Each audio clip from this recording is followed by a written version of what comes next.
Checking in with Jason Britsch with TxDot. Good morning. Good morning. I'm glad you're here. I'm here.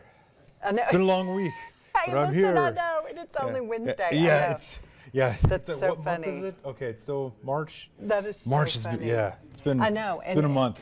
And as April is just right around the corner, it's warmer, and folks are out more. Yep. And this Yep. kind of brings up pedestrian safety. Yeah. Springtime just kicked off just recently, and the weather's getting warmer.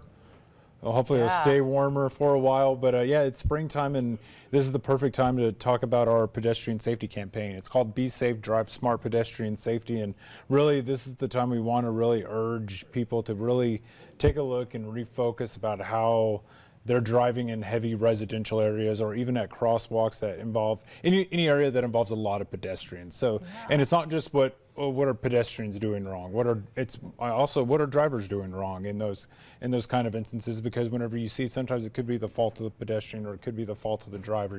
So it just kind of all depends on the situation. But there are things that both drivers and pedestrians can do, because this is you get your statewide numbers and you hear about how dangerous it is with pedestrian safety and everything. But this is happening in the Amarillo district. It's happening in Amarillo, Canyon, Dumas, Hereford, everywhere. It's happening in our district, because in our most recent data back in 2023, there were 73 traffic crashes that involved pedestrians.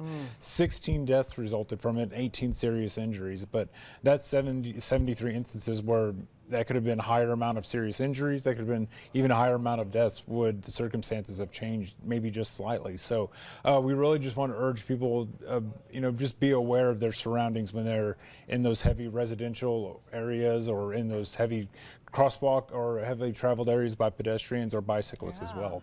Yeah. But remember this is something, pedestrians have the right of way. I know.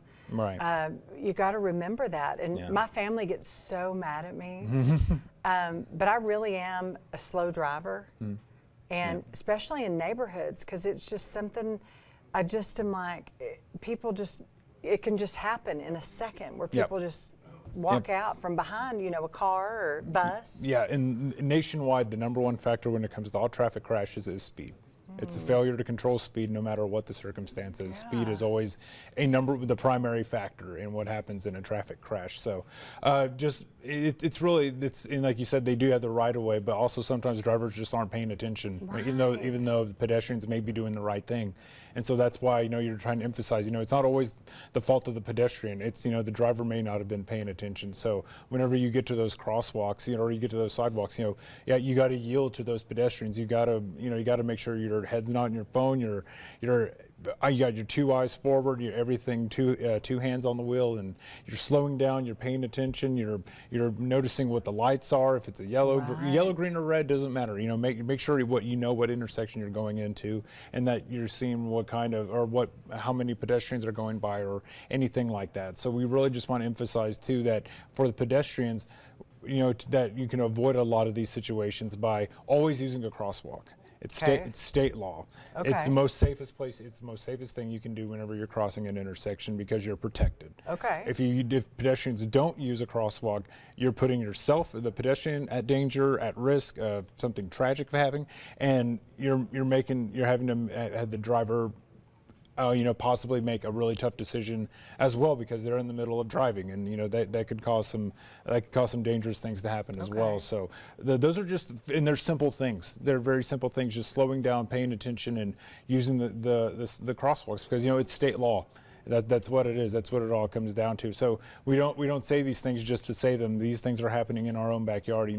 We'll hear almost monthly, just about some sort of pedestrian traffic crash that could result in a fatality. So if people can just follow those safe things, that would really, if we can bring that number down to zero or as close to zero as possible, that would be great. I want to talk about some of our closures. I know y'all been working at Georgia and Wolfland, that doing some signal stuff. Yep. that was, y'all got it up and going, and Yep. is there anywhere today that we need to tell anybody to watch out for? So actually, just at 9, they just started working here about 10 or 15 minutes ago. They're installing. So what these are, in the intersections you mentioned, they're putting in flashing yellow signs to improve mobility. So that way it can kind of increase the mobility there. So yeah, they were at Georgia and 58th, and then yesterday on Tuesday they were at Wolfland in Georgia, and today they are at 45th in Virginia. So the intersection is shut down, but there is traffic control. It is open, and it'll be traffic control will be done by law enforcement. They will be running the law enforcement while they also install flashing yellow lights there as well. So you might have a little bit of congestion, a little bit of backup, but just work with them. Slow down. Just know that it's going to be back up and should be open by 5 p.m. today. So important. Jason, I'm always glad to see you. Yeah, I hope thanks you're for doing having me. well. Listen, we'll get out of March and get April going. That'd be great. Whoever you got to talk to, that'd be great. Good to see You you. too. I'm glad you came, and let us catch up with you. Yes. We want to see everything TxDot's doing. We'd love to do it. Alrighty, thanks so much. Uh-huh. Well.